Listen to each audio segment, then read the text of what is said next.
O ensino, que tem sido muito desprezado em muitos lugares do país, está muito escasso. E hoje as pessoas aceitam todo tipo de coisa justamente por falta de ensinamento. Pessoas pregam como esse ensinamento que entrou no Brasil, que eu nunca aceitei isso, né? Essa tal de doutrina da prosperidade. Isso não existe, isso é uma balela. Isso não existe. Esses homens não têm nada a ver. O evangelho não é isso. Os bens materiais não são consequências, não são prioridades na vida de ninguém.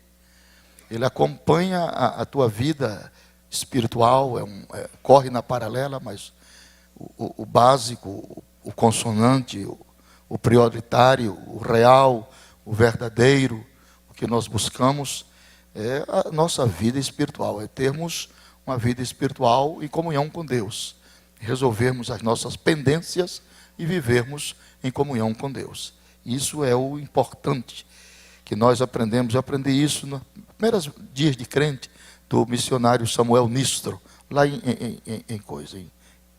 São Cristóvão. Então, isso aí, bens materiais corre na paralela, vai acontecendo normalmente, mas não é o fundamento de nossa fé. Nós não somos crentes para ser rico materialmente. Isso pode acontecer, ter a riqueza de Abraão, de Isaac, de Jacó, mas não como prioridade. Isso vem como consequência. Então, a falta de ensino leva as pessoas a essas igrejas, a essas coisas, esses programas de televisão, e as pessoas ficam muito impressionadas, e você dorme pobre e amanhece rico. Isso tudo passa. Isso tudo são modismo que passa. Só fica a palavra de Deus na sua pureza e na sua simplicidade. Apareceu aquele negócio do cai-cai, já está desaparecendo. Apareceu o dente de ouro, também já está desaparecendo. Vai desaparecendo. Porque não tem conjunção doutrinária, não tem apoio bíblico. Isso vem, é uma onda e passa. Aí fica só a palavra na sua pureza e na sua simplicidade. É só isso aí. Então nós estamos também conscientes de que os ensinamentos bíblicos se dividem em 3 grupos, né? Os mais fáceis, os menos fáceis e os mais difíceis. Essa é a categoria do ensinamento da Bíblia. Quais são os ensinamentos mais fáceis? Os ensinamentos mais fáceis são todos os ensinamentos relacionados com o projeto da salvação da alma. O que quer dizer isso? Que Deus reduziu a salvação do homem a um nível irredutível. Não se pode reduzir mais nada. A única coisa que você faz para ser salvo é só crer. Não tem mais nada. Crer no Senhor Jesus, será salvo tu e a tua casa. Então, Deus reduziu esse projeto. Então, a salvação, ela engloba justificação, regeneração, eleição, adoção. Tudo faz parte das doutrinas cardeais da salvação, no ramo da soteriologia. Então, tem os ensinamentos menos fáceis. Está no segundo grupo. São os ensinamentos relacionados com os dons espirituais. Que muita gente diz que os dons espirituais é o adorno da igreja, como se fossem essas flores. Mas dons espirituais nunca foi adorno para a igreja pentecostal. Dons espirituais é ferramenta para o trabalho. Ferramenta para o trabalho. Deus batiza o crente com o Espírito Santo e com propósitos, objetivos de usá-lo dia após dia nas suas mãos. Ferramenta do trabalho. E nessa área de dons espirituais, quem ensina sobre isso, quem pastoreia a igreja, eu fui presidente de igreja há 11 anos, tem que ser uma pessoa muito equilibrada, né? Na área dos dons, porque se ele solta muito, o povo fica fanático. Se segura demais, o povo fica frio, como é que vai fazer? Então tem que manter um certo equilíbrio, nem tanto ao mar e nem tanto à praia. Entre o mundano e o fanático, o mundano é melhor do que o fanático. Porque o mundano é digno de compaixão, e o fanático, ele vê todo mundo perdido, só ele está salvo. E não se deixa demonstrar por ninguém. E o fanatismo religioso tem levado à bancarrota muita gente. Que o diabo ele trabalha nos 2 extremos.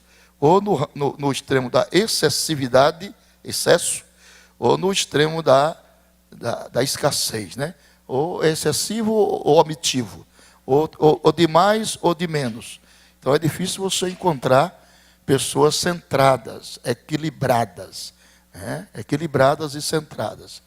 Por exemplo, na área dos dons espirituais, quantas vezes nós ouvimos por aí afora em nossas igrejas que quando alguém profetiza, é Deus que está falando. E nunca foi, mas nós precisamos aprender, não é? Precisa aprender. Quando alguém profetiza, nunca foi Deus que está falando. Nunca pode ser. Não pode ser Deus, de jeito nenhum. É a pessoa que está falando. Agora, a pessoa pode estar falando sobre inspiração divina. É diferente. Uns profetizam e os outros julguem. Por que é que vai julgar? Você vai julgar a Deus? Não. Por que é que você vai julgar? Porque mesmo que a inspiração é divina, não se esqueça disso. O vaso que está entregando é de barro. E às vezes Deus inspira o vaso de barro, 10 palavras proféticas, como é o vaso de barro. Ele coloca 2, 3, 4, 5 por conta dele. Aí recebe o julgamento da palavra. Porque ninguém está acima da palavra. A palavra é para corrigir, para respaldar, para burilar os dons espirituais. Então, a palavra está acima de tudo, né? Os dons estão subalternos à palavra. Ninguém pode ir contra a palavra. Ah, mas quando Deus me usa, eu nem sei o que estou falando. Está doido? Não existe isso não, irmão. Não, mas quando Deus me usa, você tem que saber o que está falando, para quem está falando e o que está falando. O culto é racional, tem responsabilidade. Tem responsabilidade. Isso aqui não é espiritismo, isso aqui é cristianismo. No espiritismo, o diabo absorve a razão das pessoas. No cristianismo, não. O culto é racional, é inteligente. Todos nós, você pode estar cheio do Espírito Santo como você estiver. Você está em pleno uso das faculdades da razão. Amém? Não, isso. Quando Deus me toma e sai por aí, quebra as cadeiras, sai por aí, joga sapato para cima. Aí quando Deus me toma, está errado, isso não existe não, meu irmão. Os dons espirituais são coisas maravilhosas. Quando há uma coordenação de ensinamento, uma coisa mais linda do que ver um crente cheio do Espírito Santo. Lágrimas, glórias, louvores, adoração. Essa é a simetria dos dons. Mas para quebrar as coisas, e agora está essa onda, né? Fulano quebrou tudo, mas que não é para quebrar, irmão, aqui é para edificar. Quebrou o quê? A igreja passa tanto tempo construindo, comprando cadeira, dificuldade, aí você chega e quebra tudo. Não é para quebrar nada. Isso aqui é para consertar, para edificar, renovar. E existem 3 fontes por onde passa o ensinamento. 3 fontes. Pedagogicamente, os ensinos são herdados, você aprende por herança, por pesquisas e por revelação. Então ninguém tem razão de se gloriar em nada. Tudo que eu sei, aprendi dos outros. Tudo que eu sei, aprendi dos outros. Que razão eu tenho de me gloriar? Hein? Nós somos produtos de uma escola. É assim ou não é? Paulo diz, sabendo de quem tens aprendido. Amém? Então eu fiquei 4 anos no seminário ouvindo os melhores do Brasil. O começo. E ali estava aprendendo 4 anos, ouvindo os homens, a começar por pastor João de Oliveira, que foi arrebatado 26 horas fora do corpo, um homem de santo, de vida santa, Alcebiades Pereira Vasconcelos e tantos outros. Então, conhecimentos são herdados, você herdou, pesquisados, você pesquisou nos livros, e revelados, que advém a nós através da oração, através da sua comunhão com Deus. E dentro da pedagogia escatológica, o texto que eu li fala a divisão dispensacional da humanidade. Como Paulo, pelo Espírito, divide a humanidade. A humanidade é dividida em 3 grupos. São eles os judeus, os gentios e a igreja de Deus. Quem são os judeus? São todos os descendentes de Abraão, os descendentes de Isaac, os descendentes de Jacó. São chamados de Israel, filho de Israel, hebreus ou israelitas. E quem são os gentios? Os gentios são os não-judeus. São chamados de nações, gregos ou estrangeiros. E quem é a igreja? Muita gente diz, nós somos o Israel de Deus. Nós não somos nada de Israel de Deus. Tem que aprender, irmão. Quem é Israel de Deus? Não. Nós somos igreja. Parece negócio de Israel de Deus. E paz haverá sobre Israel de Deus. Israel de Deus lá, não aqui. Então ficam os pastores lá de São Paulo, aquele lado de lá, usa quipá, usa o talitre, usa o manto, usa não sei o quê, que eles querem judaizar a igreja, porque não conhece a dispensação da humanidade. A igreja era gentílica, agora ela é igreja. Nós éramos gentios, agora não somos mais, somos igreja. Igreja é composta de dois povos, judeus e gentios convertidos a Cristo. São Paulo disse, Deus de dois povos fez um. Essa é a doutrina, viu? Deus de dois povos fez um, quebrando a parede da separação. Tanto judeus como gentios têm acesso a Deus pelo mesmo Espírito. O Espírito é um só. Amém? Então temos que ver isso aí, aonde está. Por exemplo, se eu peço ao pastor Kennedy para ler Miqueias 2:10. Isso é Bíblia? Isso aí é uma Bíblia? Mas fininha desse jeito? Mas é Bíblia mesmo? Que tamanho de Bíblia é essa que ele tem, meu Deus do céu? E ele fica catucando assim, é Bíblia. Agora é assim. Miqueias 2:10. Leia, meu filho. Levantai-vos e andai, porque não será aqui vosso descanso, por causa da corrupção que destrói.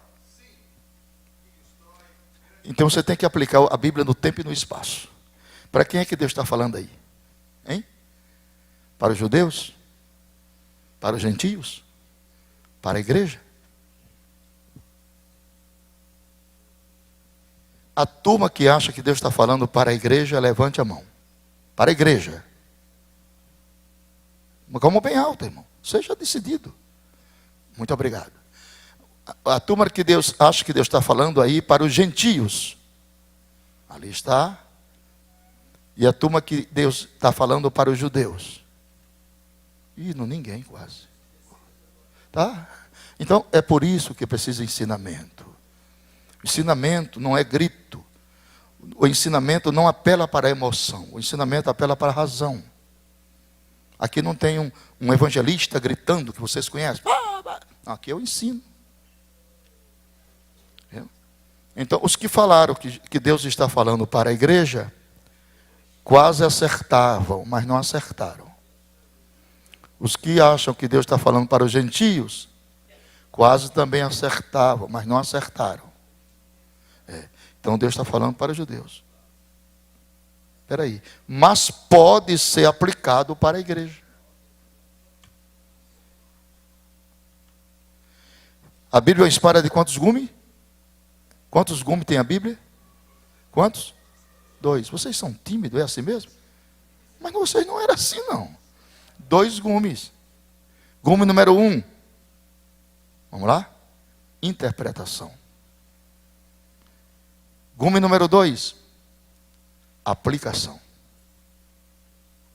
O segredo da aplicação está onde?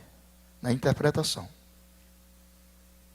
Se interpretar errado, aplica errado. É por isso esse número de tantas coisas por aí que você vê. O erro onde está? Na interpretação. Então tem que ter muito cuidado na interpretação. Deus está falando para os judeus, mas pode ser aplicado para a igreja. Pode ser.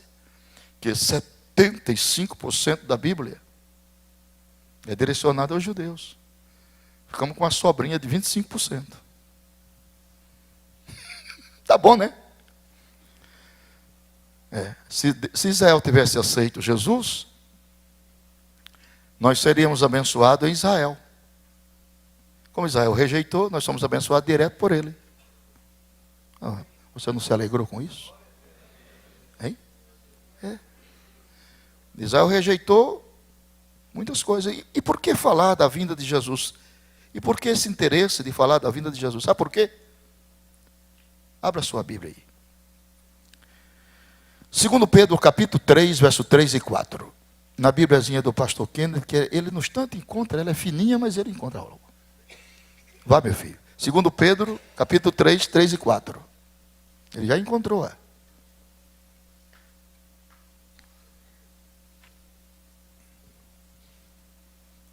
Segundo Pedro 3, 3 e 4. E dizendo, onde está a promessa da sua vinda? Porque desde que os pais dormiram, todas as coisas permanecem como desde o princípio da criação.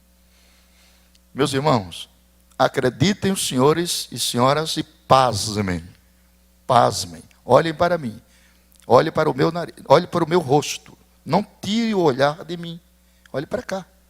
Olhe para cá. E não converse com seu irmão. Não converse. Não converse. Olha. Pasmem. Já existe muita gente em nossas igrejas. Eu vou mais além. Inclusive pastores. É forte essa, né? Que não acreditam mais na vinda de Cristo. Eu não vi nenhuma reação de vocês.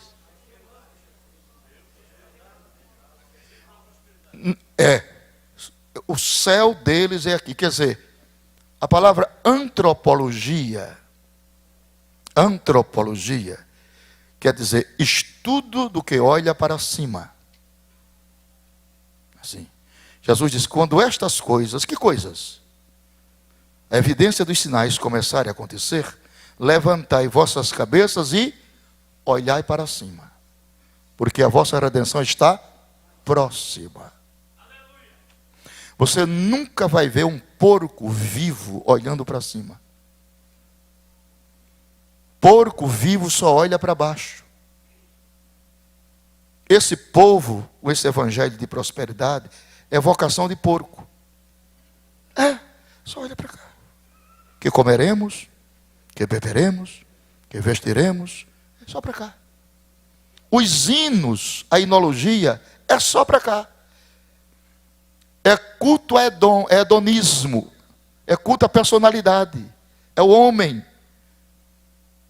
é o grande pregador, é o pregador famoso. Não existe grandes pregadores, irmão. Isso é uma farsa. Existem grandes mensagens que são colocados em vasos de barro. Quem está entendendo? Quem está entendendo? São Paulo disse, temos este tesouro, vamos para a Bíblia, em vaso de barro, para que a glória seja de Deus e não do homem. Não adianta querer roubar esta glória. Essa glória é imérita, é de Deus. Nós somos apenas um cano por onde a água passa. E se o cano estiver enferrujado? Não tem problema. O compromisso não é com o cano, é com a água.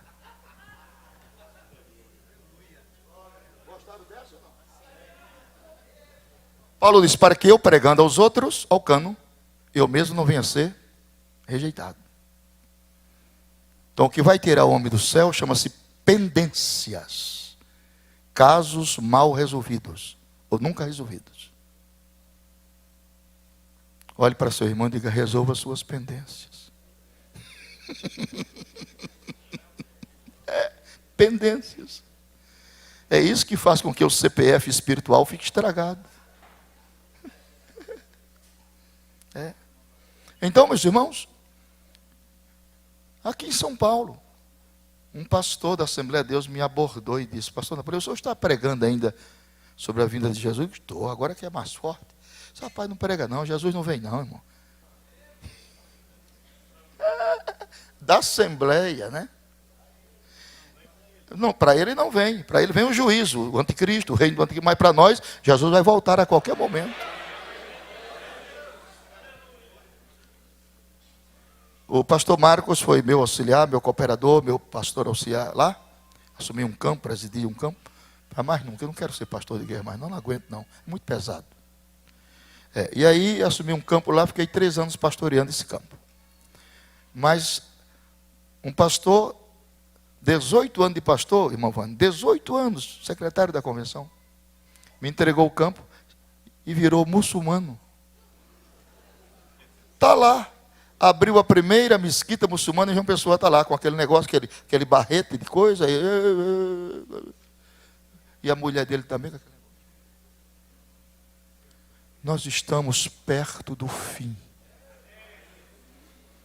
Essa geração que está sentada nessas cadeiras é a geração que não entrará num caixão para ser sepultada. Não entendeu? Eu vou repetir. Esta geração que está sentada nessas cadeiras, nesse santuário, é a geração que não provará a morte física, mas serão transformados e arrebatados para encontrar Jesus nos ares.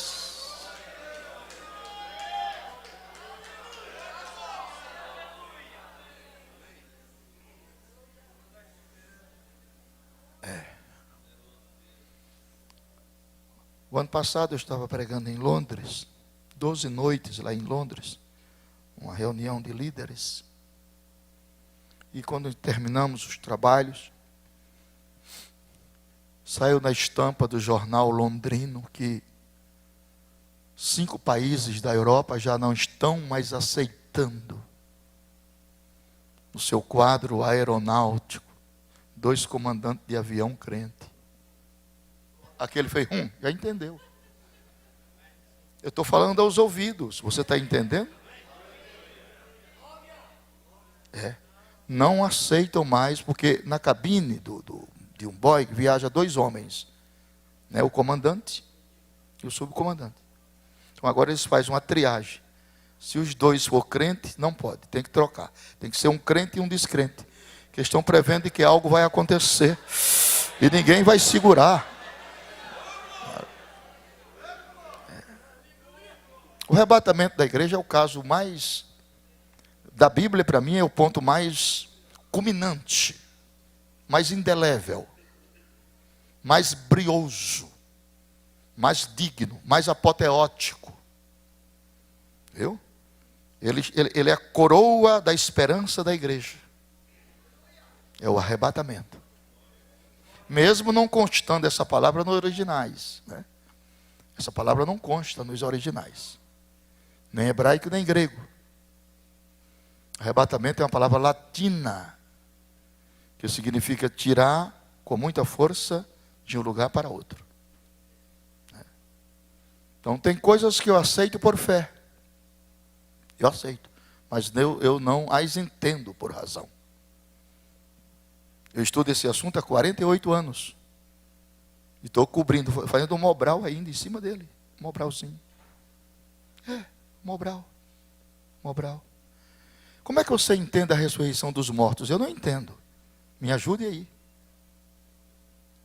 Daqueles irmãos que morreram nos mares, que foram triturados por tubarões famintos. O Oceano Pacífico, ele tem 11 mil metros de profundidade. É o oceano mais profundo da Terra. Morreram crentes, submergiram nas profundezas, lá nos pântanos. Você lembra do Titanic, no Atlântico? 1.800 e tantas pessoas, das quais 318 eram cristãos, verdadeiro. Aquela mesma orquestra que estava tocando o baile, voltou para tocar o hino 187. Mais perto quero estar, meu Deus, de ti. E o navio submergindo e eles cantando. Aleluia. Levante as suas mãos que eu estou sentindo a presença de Deus. Oriquece anda labassuri. Doricande laocere bachorias. Aleluia. No nosso estudo não vamos ter esses momentos espirituais, agradáveis. Senão ele se torna muito pedagógico, ele se torna muito cansativo. Tem que ter uma pitadinha de espiritualidade. Então eles morreram ali e foram triturados por aqueles tubarões lixas, né? O interessante é que Deus não perde o controle da identidade dos indivíduos. Desapareceram, sumiram para mim. Racionalmente, inteligentemente, para mim não existe. Inexistente. Onde vou encontrar nos recôncavos dos oceanos? hein? Nas profundezas dos mares. Mas quando a trombeta tocar, Deus dá forma ao corpo. E a Bíblia diz: e o mar dará os seus mortos que nele haviam. Aleluia. Grande é o poder de Deus. Esses assuntos, essa doutrina, esse ensinamento, tem que voltar às nossas igrejas, para não sermos desenfreadamente tão materialistas, e ocuparmos as nossas mentes com essa sensibilidade auditiva da volta de Cristo. Aí seremos melhores crentes, seremos mais fraternos, mais amáveis, mais corteses, mais sensíveis, mais cordatos. Viu? Este assunto, vespertinamente, ele desperta-nos para mover a nossa alma a um sentimento de Cristo. O materialismo é tão desenfreado que ele nos faz indócil, insensível para as coisas do Espírito. E até o tratamento muda, não é mais tratamento de irmãos, de amigos, é tratamento de pessoas e pessoas, simplesmente. Nós temos uma divisa diferente do mundo pagão. Nós somos irmãos pelo laço do Calvário. Ninguém pode quebrar isso. Ninguém pode nos dividir nem nos separar. Ninguém tem direito de dividir o corpo de Cristo. Aleluia. Aleluia. Termo escatologia vem de escatos, últimos, e de logo tratado, estudo das últimas coisas. É o assunto em eminência. A Bíblia Sagrada, está na nossa apostila, ela usa expressões como últimos dias, últimos tempos e última hora. Tudo isso aborda vespertinamente, aponta direcionalmente para a volta de Cristo, né? Com essas frases: últimos tempos, última hora e últimos dias.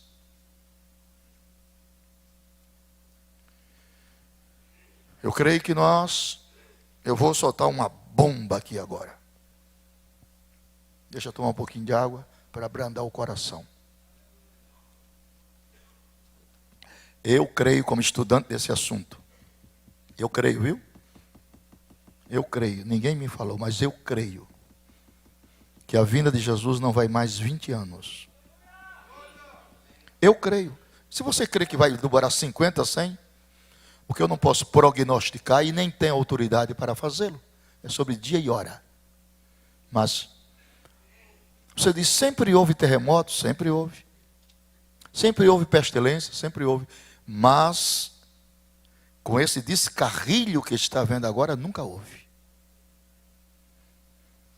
Quer dizer, o círculo da história universal e profética está fechando o último elo.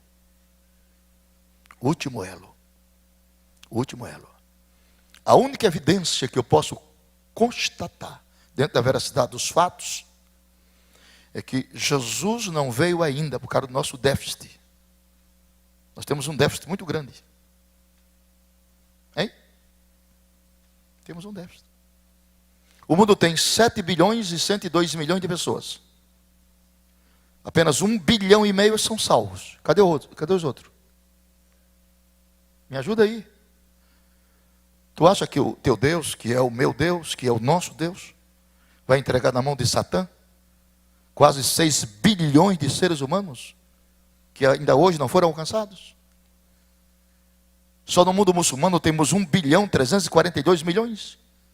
No mundo católico romano, quase 1 bilhão e 600 milhões. Quais são as alternativas comportamentais que Deus tomará nos fins dos dias? Vou dizer: primeiro, Deus vai dar uma sacudidela na igreja. Forte. E vai tirar a igreja dos templos para levar para as praças, para as ruas, para as fazendas, que é o lugar dela. A palavra igreja quer dizer chamados para fora. Foi assim que Deus fez com a igreja de Jerusalém. Nós gostamos do ninho, de ficar no ninho, no conforto, né? Aí o que Deus fez? Colocou espinho no ninho. Para onde ela se virava tinha espinho. Para onde se virava, aí pulou do ninho. Quando pulou do ninho, pela perseguição, aí foram para Samaria. Aí a igreja começou a entrar em evidência. Deus levanta Filipe. E os milagres começaram a aparecer. Deus não perderá essa batalha. Aleluia. Ele vai usar esta igreja numa dimensão tão grande. E eu estou sonhando com isso. Semana passada, eu fiz 4 trabalhos. Em Maranhão. 4 noites em 4 cidades. Quantas almas? 736 almas. 4 noites. Isso é muito pouco.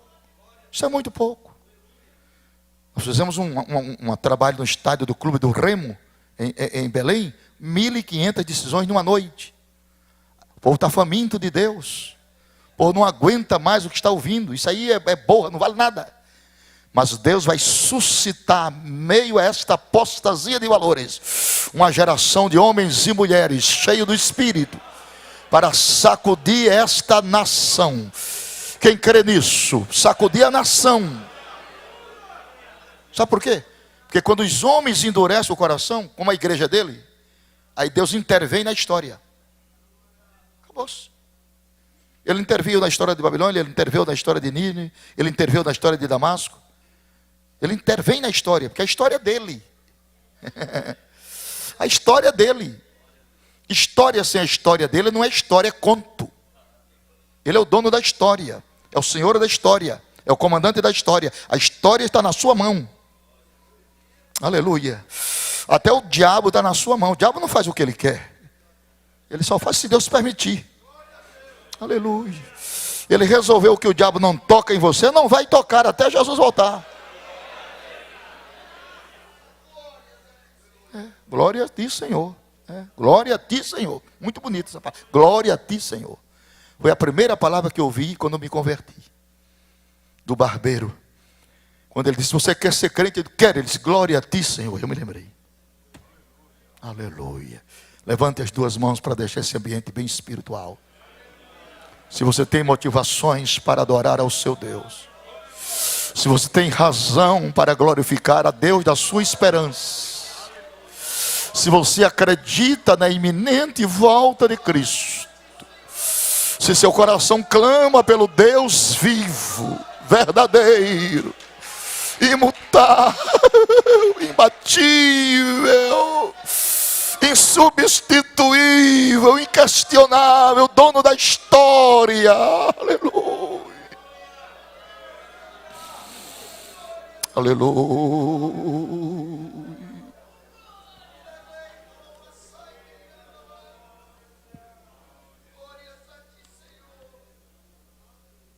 É com base nessas expressões escatológicas que foi tomado para designar o estudo dos acontecimentos finais no plano de Deus para este mundo. Normalmente, quando se estuda teologia sistemática, a escatologia surge sempre como último capítulo.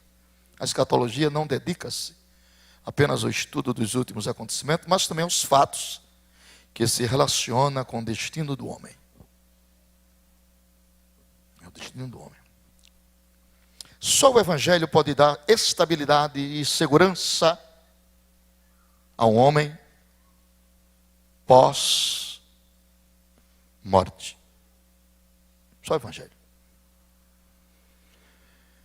Nós habitualmente dizemos, quando uma pessoa morre, nós dizemos assim, fulano passou para o Senhor. Essa expressão está errada, vamos corrigi-la hoje. Passar para o Senhor, você passa no dia que aceita Jesus. Aceitou Jesus, já passou para o Senhor. Quando a pessoa morre, morreu, é morte mesmo. Não tem paliativo não. A Bíblia diz, Moisés, meu servo, é morto. Morre. Desintegração. Um cientista francês chamado Roberto Rouquet, no ano de 1665, ele descobriu a famosa teoria das células. Ele diz, teoria celular, É a afirmação de células categóricas que todos os seres vivos são formados de células. E dividiu as células em 3 partes: cilíndrica, alongada e achatada.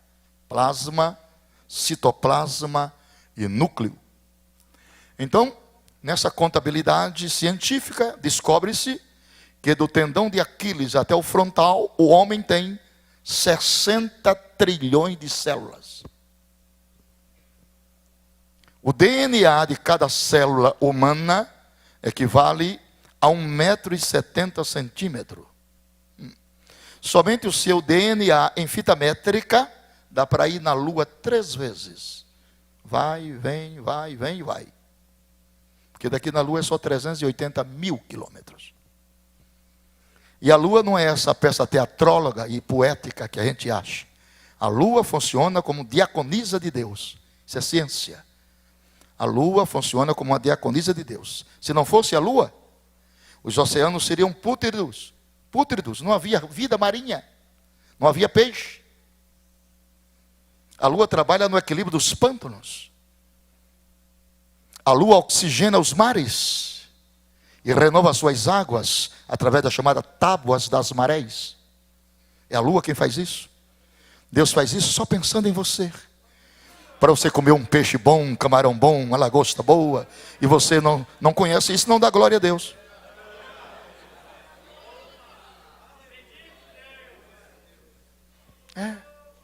Aquela tainha ovada que eu comi hoje. É porque há esse equilíbrio. E a Lua tem essa função precípua de oxigenar os mares. Tudo que Deus faz é pensando em você. Deus só pensa em você. Deus só pensa em você. 24 horas Ele pensa em você. Aleluia. Quem agradece a Ele por isso? Os cuidados. É interessante que eu estava no Rio Grande do Sul há mais ou menos 1 ano e 2 meses. Recebi uma revelação. Eu fiquei 30 horas sem querer comer. Fiquei com o Senhor. 30 horas. Não mata ninguém. Fiquei no quarto ali, não quis. Fiquei ali. Quando eu cansava de orar, lia, deitava, voltava. Assim. Com o Senhor, porta trancada. Porque eu queria saber o que estava escrito nos selos de Apocalipse 5. É um direito meu de exigir do meu pai alguns segredos. Revela-me. Não é o selo de Apocalipse 6. É o selo de Apocalipse 5. Os selos de Apocalipse 6 são os selos dos juízos. Mas o selo de Apocalipse 5 não tem nada a ver com juízo. Ali é o plano teórico da redenção da humanidade. E Deus me revelou. Cada selo que abria estava o projeto salvífico de Deus. Aleluia. Tua salvação foi projetada. Aleluia. Ela não nasceu por acaso. Ela foi projetada, pensada, analisada, sancionada, direcionada. E a Bíblia diz: o preço de uma alma é caríssimo. Superlativo, absoluto, sintético. O preço de uma alma é caríssimo. Um irmão não pode remir ao outro. Do contrário, todos os seus recursos se esgotariam. Olha que coisa linda. Deus entra no seu gabinete e traça o perfil da nossa redenção. Aleluia. Porque aquelas 5 portas primeiras foram fechadas. Inocência, consciência, governo humano, patriarca e a lei. Aí Deus agora entra no seu gabinete para tratar um projeto e sancionar o projeto da nossa salvação. Foi muito lindo isso. Aí vai se abrindo os selos. Quando abre o primeiro selo, diz o que estava escrito lá. O Espírito Santo me revelou, conhecimento revelado. Ninguém nunca me ensinou isso. Eu não vou falar não com vocês não. Falo? Então falo. Quando abre o primeiro selo, estava escrito assim: o meu filho nasceria de uma virgem. Ó. Isso é um choque na ciência. Isso é um choque na ciência. Isso é uma tapa na cara do diabo. Ninguém nasce de virgem.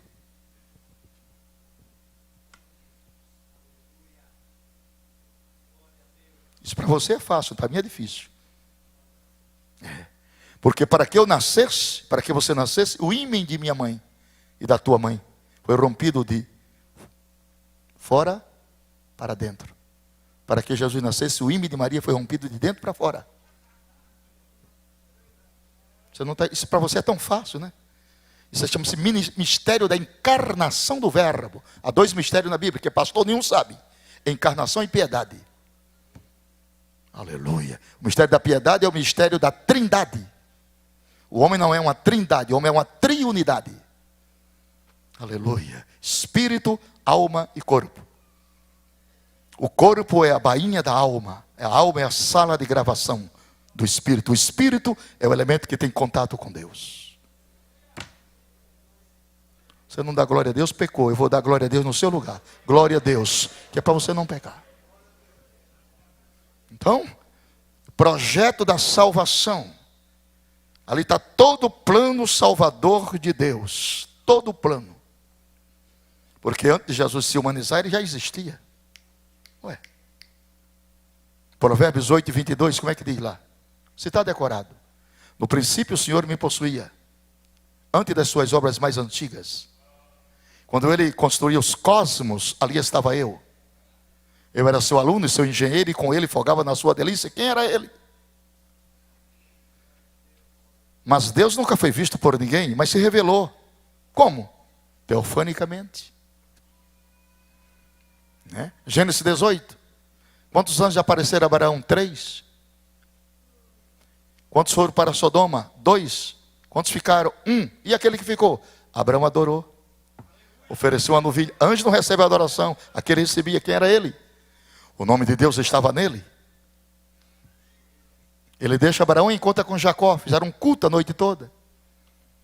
Quando terminou, a alva apareceu. Jacó disse, o anjo do Senhor disse, terminou o culto. Ele disse, terminou para o Senhor, para mim não. Só te deixo depois que tu me abençoares. E a Bíblia diz, e o anjo tocou no nervo da juntura da coxa, nas imediações do tendão de Aquiles. Jacó saiu manquejando com o nome trocado. Tu não és mais Jacó, enganador, suplantador, indeciso. Porque como príncipe lutastes com Deus e prevalecestes. Agora és Israel, imbatível. Israel venceu a batalha de Yom Kippur em 67, tocando lata de 20. Eles não entenderam não, tem que repetir. Israel venceu a batalha contra 4 nações poderosas, na batalha de Yom Kippur, 67. Golda Meir era ministra, Moshe Dayan, o seu general. Como o exército de Israel era pequeno para aquelas nações, Egito, Líbano, aquelas nações em volta ali, Síria, Jordânia. Então, o general disse, compra a lata de 20 e traz para o povo. Lata de 20 vazia, aquela lata de colocar banha de porco. Onde é que está isso? Quando eu aceitei Jesus, foi o primeiro livro que eu li de Emílio Conde. Israel, o milagre do século XX. Aí eles começaram a bater, irmã Zenaide, batendo lata. Rapaz, o poder da artilharia de Israel é forte demais, correram todo mundo. Israel é o vitorioso. Glória a Deus. É assim. Deus de Israel, que é o nosso Deus também. Então, por que isso? Porque Israel está nesse conflito, nesse distúrbio. Tem que acontecer isso. Deus cria situações para que aquelas nações fiquem com raiva. Essa inclemência de Israel em matar, em se defender, é para provocar a ira das demais nações, para que venha a batalha de Armagedon. Vocês não estão entendendo? Deus cria situações inusitadas, paradoxais, verdadeiras incógnitas. O pensador, o racional não entende isso. Isso é profético. Aleluia. Vem cá. Escuta, olha para mim para você aprender. A não ser que você seja sabichão demais. Como é que Deus pega 3 milhões de pessoas e coloca no deserto? Está errado. À luz da minha razão, está muito errado. Se Deus tivesse conselheiro, eu ia dar um conselho a ele. Porque no deserto, só alguns vertebrados conseguem viver. Calango que come areia. O ser humano não come areia. Não, tira do Egito e põe no deserto. Para que no deserto? Se deserto não tem supermercado. Se deserto não tem loja de tecidos. Hein? Só que quando Deus chama, Deus cuida. É muito complexo isso. Quer dizer, nós somos 70% líquido. Como é que nós sobrevivemos no deserto a 56, 60 graus? Deus sabe disso. O que é que Deus faz? Chama para o deserto e instala um aparelho de ar-condicionado. Olhe para seu irmão e diga: por que você está calado? Não dá um glória a Deus. Mete uma nuvem em cima deles, né? Mete uma nuvem e lhe dá uma lei. Olha a lei dele: não ande na frente da nuvem, nem ande atrás da nuvem, ande debaixo. Nada pode te afastar da presença de Deus. A nuvem está aqui. Permaneça debaixo da obediência ao Senhor. Aí chove maná. Chove maná. Chove maná. Chovia todo dia maná. Como Deus conhece a minha composição química e orgânica, tu acha que Deus ia mandar uma balela? Deus ia mandar um maná sem nenhum contingente de suficiência para a sobrevivência? Deus colocou no maná aminoácido, proteínas, peptonas, amilases, amido, vitamina A, B, C, D, E. Deus colocou no maná. E a Bíblia diz que o maná era tão forte que só podia colher um por pessoa. E não podia guardar para o outro dia porque apodrecia. Ali estava a textualidade analítica e profética da oração do pão nosso de cada dia. O de hoje Deus já me deu e já lhe deu. O de amanhã já está garantido na mão do Senhor.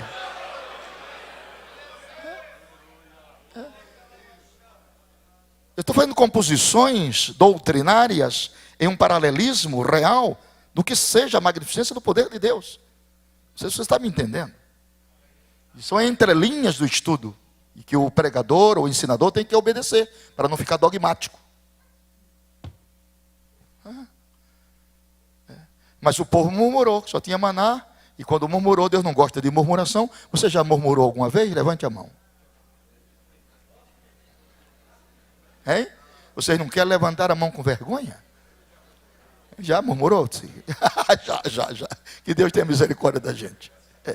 E quando o povo murmurou, Deus tirou a espada e foi matar todo mundo. Não foi assim? De mamanda caducando, eu mato tudo. E quando Deus tirou a espada para matar o povo, aí Moisés, que era o pastor da igreja, impetrou uma ação cautelar. Diga glória a Deus. Olhou para o Senhor e disse: o Senhor não vai matar ninguém aqui. Engrossou a voz. Aqui o Senhor não mata ninguém. Olha, que pastor fora. Se alguém tiver de morrer, mate eu, eles não. Faz o seguinte: pode riscar o meu nome do seu livro. Não quero ser mais crente. Agora matar eles não. E Deus escutando, aí baixou o tom da voz e foi muito cauteloso e prudente. E disse assim: que dirão do teu santo nome? Trouxeste do Egito para matá-los aqui? E quando Moisés terminou de falar isso, aí Deus pegou a espada, guardou. E diz a Bíblia: arrependeu-se Deus do mal que intentou fazer. A oração de um justo mexe com o coração de Deus. Deus revoga princípios por amor de um justo. Deus revoga decretos por amor de um justo. Ezequiel disse: lembra que eu sempre fui reto e puro de coração. Acrescento mais 15 anos a você. Aleluia. Hoje à noite que Deus vai acrescentar bênção sobre bênção à tua vida. Levante a mão que eu tenho uma palavra profética. Antes do arrebatamento, Deus vai salvar toda a tua família para o Evangelho. Só quem crê glorifique a Deus, e quem não crê, por causa das promessas.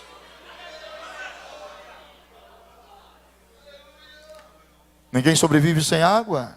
Deus cria uma rocha de estio.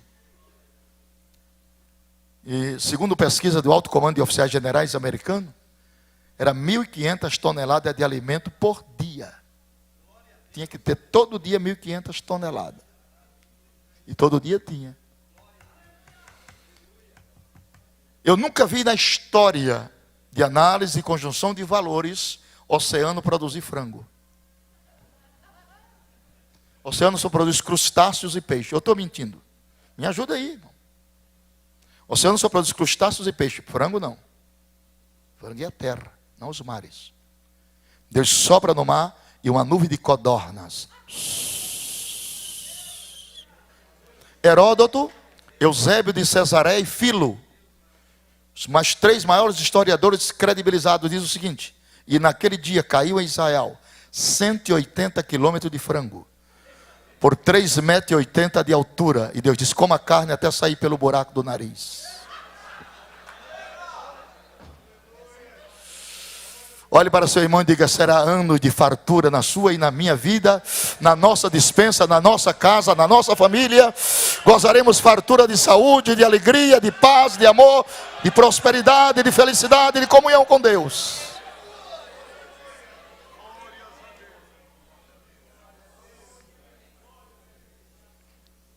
Isso aqui. Agora apareceu um rio no deserto de Negueb. Assistiram aquilo? Hein?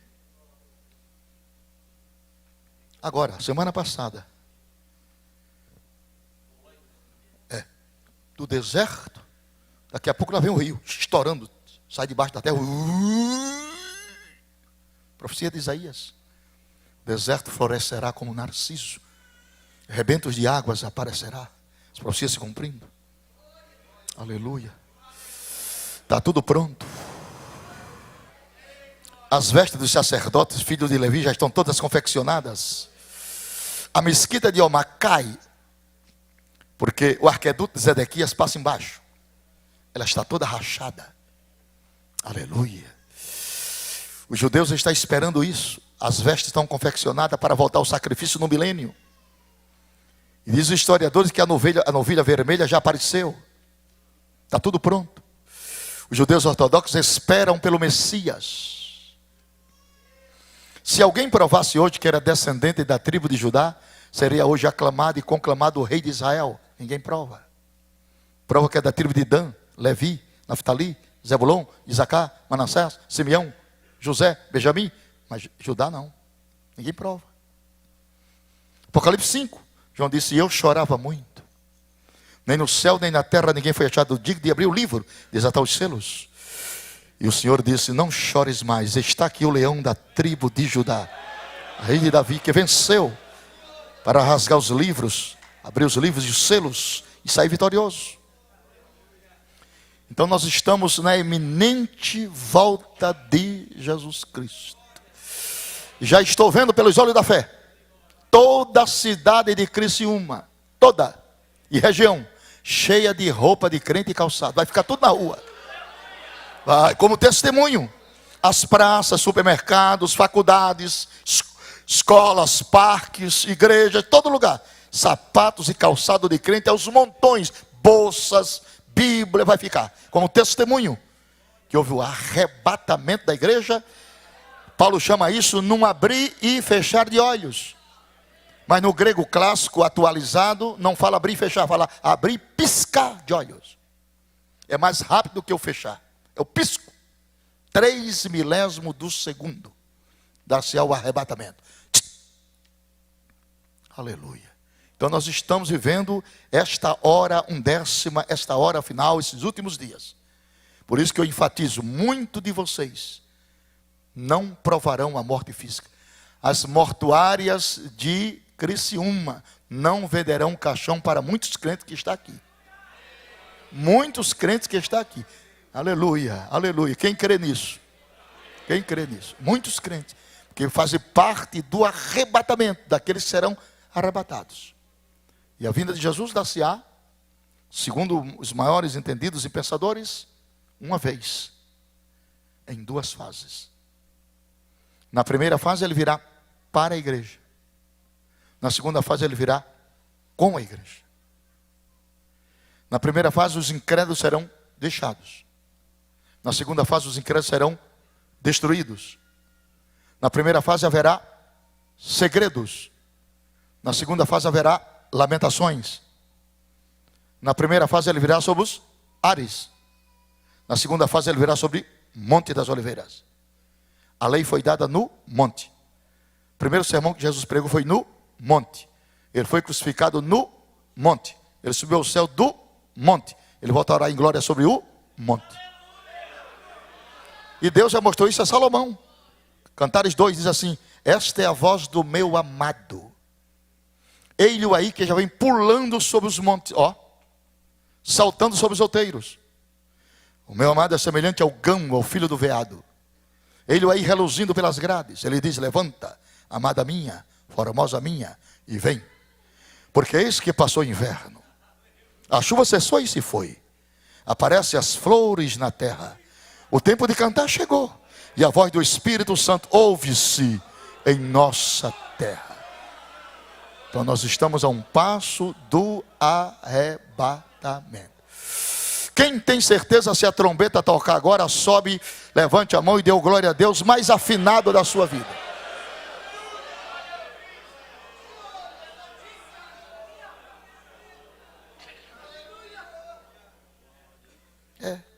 Esse assunto, isso na década de 70, irmão, 68, 69, quando se tocava nesse assunto, a igreja estourava.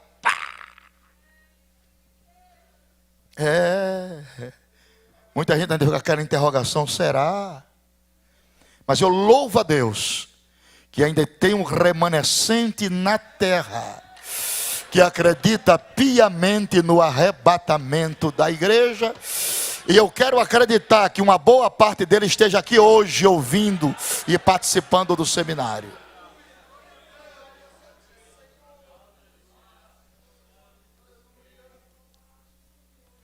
Claro que dentro desse contexto apareceram por aí uma escatologia sensacionalista, né? Para desacreditar a palavra de Deus. Apareceu uma escatologia sensacionalista, mas isso não tira o brilho da escatologia verdadeira. Porque desde que dia é dia e noite é noite, sempre houve falsos, e sempre existiu o verdadeiro. Está ouvindo, meu irmão? Nunca despreze os verdadeiros por causa dos falsos. Existe a escatologia verdadeira, é essa que eu estou te ensinando aqui. Essa é a verdadeira. O arrebatamento não é um conto, não é um mito, é uma realidade fundamentada nas Escrituras, com 2.879 alusões, das quais 318 estão no Novo Testamento. Então Jesus está voltando mesmo, e muita gente ainda dorme o sono da indolência. Os hinos que nós estamos ouvindo hoje não tem nada a ver com a volta de Cristo. Aboliram o Calvário e aboliram a doutrina do arrebatamento, que são os dois esteios que dão sustentabilidade e crença ao Evangelho. Aleluia. Não existe salvação sem Calvário, e não existe esperança resoluta sem o arrebatamento. Paulo disse: se esperarmos a Cristo só nesta vida, somos os mais miseráveis entre os homens. Jesus está voltando. Só quem crê, levante as duas mãos. Eu lhe dou 1 minuto para você glorificar a Deus por esta palavra, se assim você achar por bem. Abra a boca que Deus lhe deu e diga: obrigado, Jesus, porque eu ainda creio, ainda estou naquilo que eu aprendi no início da minha fé. Aleluia. A apostasia não removeu os meus marcos. Aleluia. O desamor não abateu a minha fé. O pecado dos homens não aniquilou a minha esperança. Eu continuo esperando a volta de Cristo para esta noite.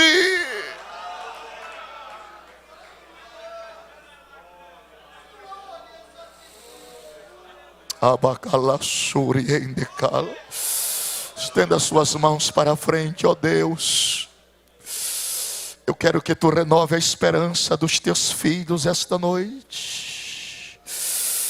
Tira eles desta cegueira espiritual, deste materialismo anacrônico doentio, e leva este povo agora à sensibilidade do teu Espírito, para que se desperte em tempo hábil para receber Jesus, num abrir e piscar de olhos ao som da última trombeta. Prepara a tua igreja para o maior acontecimento da história.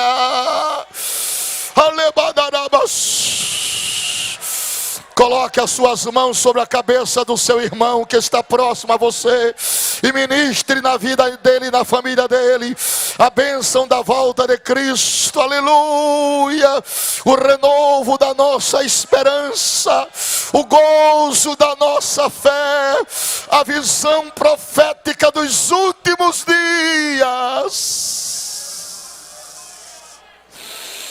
aleluia. Aleluia.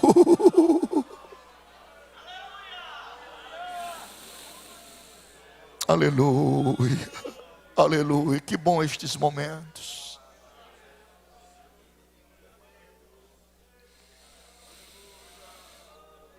Aleluia. Aleluia. Aleluia. Aleluia. Aleluia. Foi nesta igreja que há 35 anos Jesus entrou em pessoa.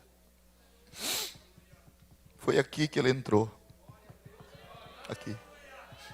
Isso aqui era um assoalho de madeira. E ele entrou aqui dentro. E não saiu não. Ele continua aqui neste santuário. Aleluia.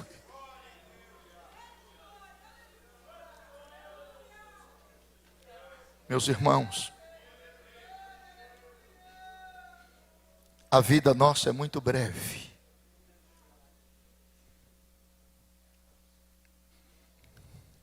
Eu quero que você se disponha de toda mágoa, todo rancor contra o próximo. Quero que você se disponha de todo ódio, todo orgulho, toda ostentação. Porque nem eu nem você temos inimigos visíveis. Todos os nossos inimigos são invisíveis, porém reais. Estou falando para a gente espiritual, dentro do mundo espiritual.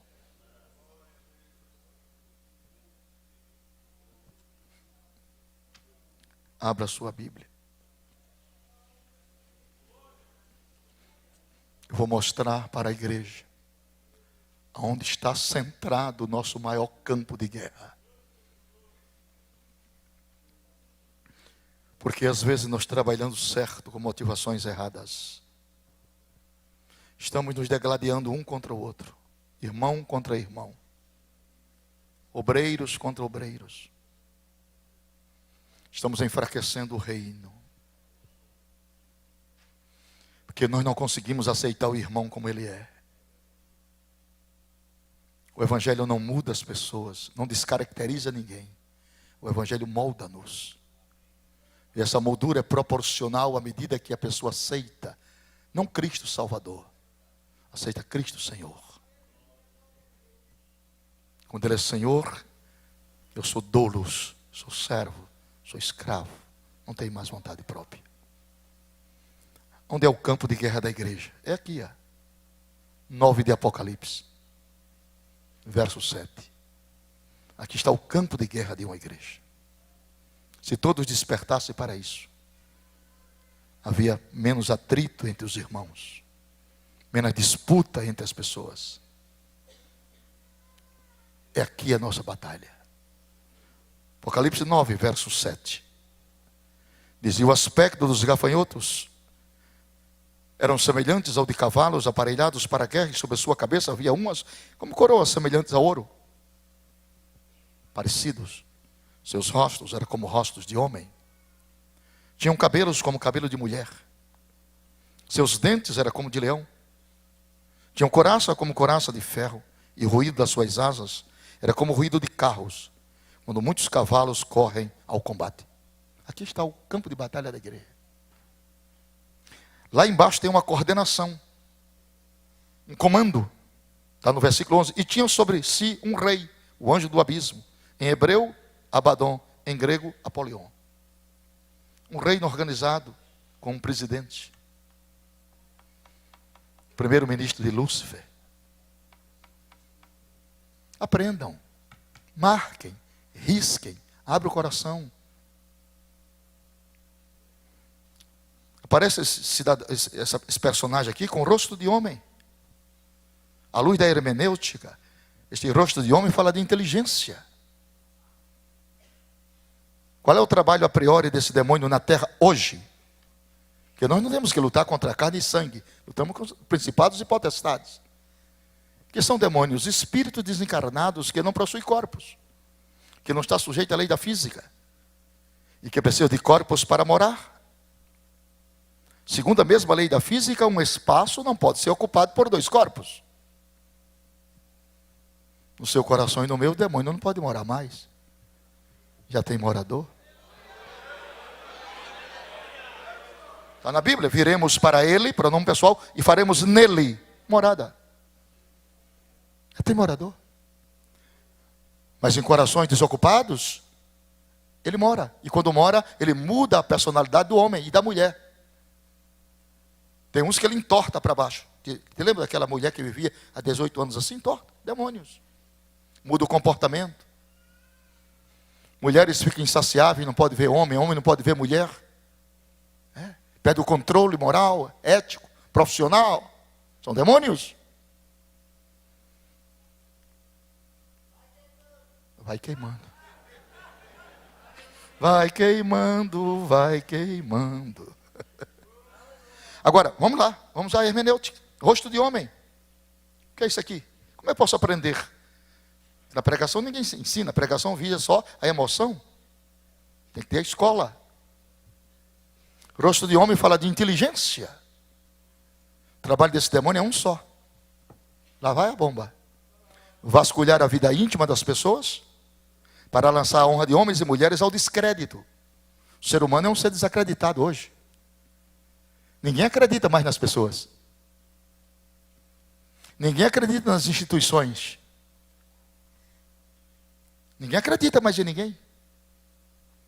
Eu sou de uma geração que quando um pastor chegava num lugar, chegou um juiz de paz, chegou um conselheiro, chegou um homem de bem. Hoje quando chega um, o comadre já fica com a pulga atrás da orelha. Eu sou de uma época que um fio de bigode era documento, hoje nem o bigode todo está valendo. Eliseu. Porque há um descrédito generalizado nas pessoas. Esse demônio trabalha para roubar a credibilidade dos homens. Instituições como a política, que você faz parte, é uma instituição desacreditada. Claro que tem os bons políticos, isso é o óbvio, mas está muito desacreditado. Ou eu estou falando alguma besteira aqui? Se eu estou falando besteira, me ajuda aí, irmão. Pastor desacreditado, pregador desacreditado. Não há crédito mais. Você chega no posto de gasolina, está lá, não aceitamos cheque, não há mais crédito. Agora, eu creio, eu sou um sonhador mor. Deus vai devolver o crédito ao povo de Deus na terra. A palavra vai voltar a ter valor. Quem crê nisso, no milagre, Deus pode. A palavra vai voltar a ter valor. Eu não sou pregador do pessimismo. Eu creio na restauração de valores morais, éticos e legais. Eu creio, porque eu creio em Deus.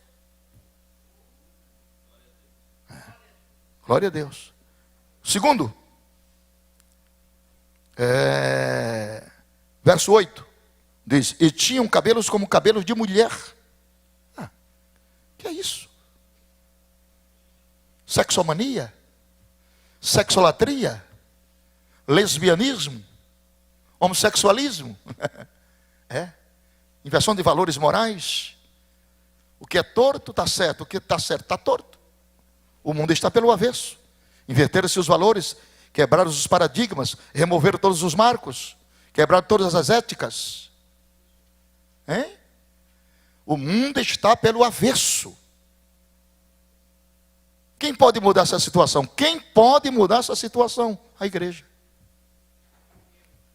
A igreja não é fermento para promover o crescimento. E o fermento só perde o seu valor quando ele perde o prazo de validade. Nós não perdemos o prazo de validade, não. Nós estamos valendo. Amém. Glória a Deus. Nós estamos valendo.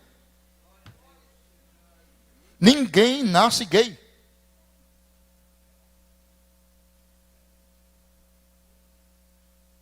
Ninguém nasce homossexual.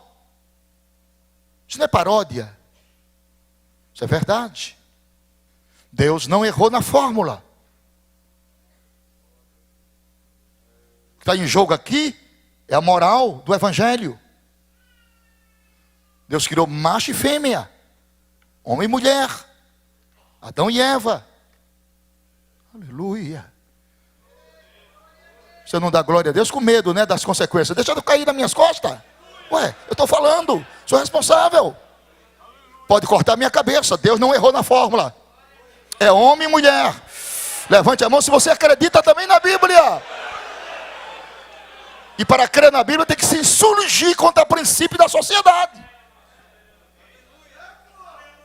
Deus amou o mundo, não o sistema. Deus amou o mundo, não o sistema. Glória a Deus, digo eu. Olhe para seu irmão e diga para ele: se você não der glória a Jesus, eu saio de perto de tu.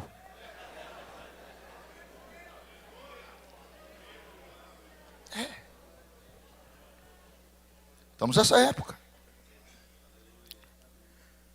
E seus dentes eram como dente de leão. Olha que terrível isso aqui. É preciso que tem que ter escola bíblica. Você pensa que sabe tudo, mas não sabe. E são conhecimentos revelados. Tem que buscar em oração. Isso não se aprende em faculdade. Tem que ir lá no joelho, ficar um momento lá. Aí dói o joelho, levanta de novo, mas tem que ser assim. Aleluia. Aleluia. Levante as mãos e adore a presença do Filho de Deus. Este aqui é o titular. É o presidente das guerras. Dente de leão, feroz. Hoje existe, capitaneado no mundo, 38 guerras por dia. Para que isso? Para desestabilizar governos. Guerras e guerrilhas e revoluções. Para quê? Para que abra-se o caminho para a batalha de Armagedon. Então o mundo está em pé de guerra. O estupim do mundo está aceso. A terceira guerra mundial, as duas guerras mundiais, dizimaram mais de 70 milhões de pessoas. Mas essa vai ser maior. Essa o enterro vai durar 7 meses. 7 meses sepultando cadáver de gente. É a grande batalha no Vale de Meguido. Então o mundo está convergindo para isso. E te digo mais uma coisa: você que não é crente, aqui tem pessoas que vieram a coisa da Igreja Católica, e eu quero tratá-los com muito respeito e dizer que são muito bem-vindos. Mas eu quero dizer para você que Deus tem o controle no seu mais alto absolutismo de todas as coisas, do mundo visível e invisível. Deus está aqui como a figura de um pescador profissional. Ele fisga o peixe e não puxa. Puxa a hora que ele quiser. Fica dando linha. Mas está fisgado. Está tudo fisgado. O mundo está no controle de Deus. Ele se assentou no trono da história. Aleluia. Nada foge do seu controle e de sua determinação. Quando Ele quer, Ele faz um urubu virar garçom. Quando Ele quer, Ele faz uma baleia virar transporte. Quando Ele quer, Ele faz uma mulher virar tempero. Você não lê a Bíblia? Então ficou questionando. O que é isso que Ele está dizendo? Vá ler a Bíblia. E a mulher de lá olhou para trás e transformou-se numa estátua de sal. E sal não é tempero? Olha para seu irmão, oferece um sorriso a ele. Você está muito sério para meu gosto. Abre um sorriso de alegria, de gozo, de contentamento, de felicidade, por participar dessa esperança e ter o coração se aberto para entender as revelações escatológicas de Deus e do tempo do fim. Quem devia estar muito sério aqui era eu, que sou oficial do exército e todo militar é muito sério. Eu sou de infantaria. Mas não, o gozo da salvação me levou a isto. Eu sinto a presença de Deus na alma. Aleluia. Quem está sentindo comigo esta presença?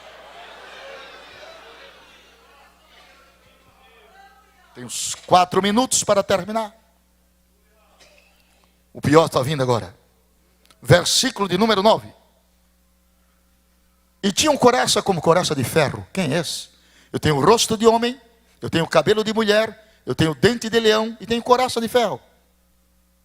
Hã? Quem é? Aqui ninguém manda a banca dele não, meu irmão. Isso aqui é o pior de todos. É o chefe do tráfico de drogas. O diabo faz isso para que não haja mais uma geração de pastores e pregadores, matando a juventude nas drogas, na maldita cocaína, álcool. Aleluia. O governo Alckmin está lá até hoje na pendência para resolver o problema. Não resolve nunca. Isso é um problema estritamente espiritual. Só quem pode resolver esse problema é Deus através da igreja. Quem crê assim, diga glória a Deus. Porque drogas são demônios, e demônio não sai nem com comprimido e nem com nenhuma outra coisa, só sai com jejum e oração.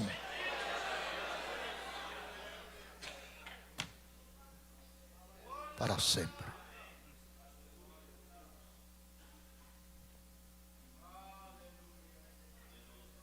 A vida é muito breve, é como uma sombra. Está tudo aqui. Lançadeira de tecelão. Esse curso aqui é 3 anos. Lançadeira de tecelão, correio, vapor, sombra que declina, choça de um pastor, sono, erva, neblina. E amanhã nós vamos trazer aqui as verdades sobre a morte física, a morte espiritual e a morte eterna e o estado intermediário. Justos e injustos. Se prepare, amanhã será melhor do que hoje. Quem gostou, levante as suas mãos que eu quero ver. Vamos ficar de pé para agradecer ao Senhor.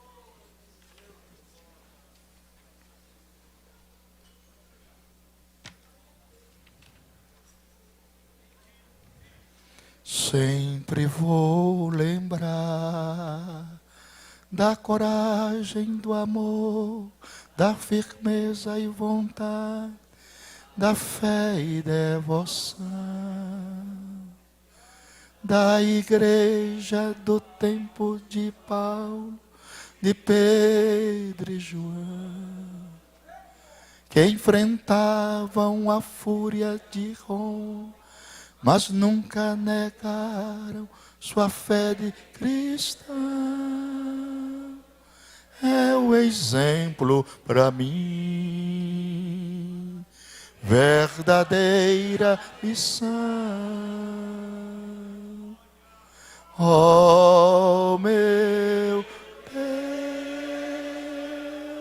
Deus, reaviva sua igreja e nós. A chama arder neste povo, como foram os primeiros cristãos.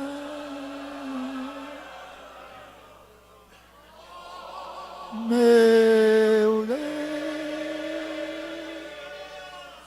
reaviva sua igreja e nós.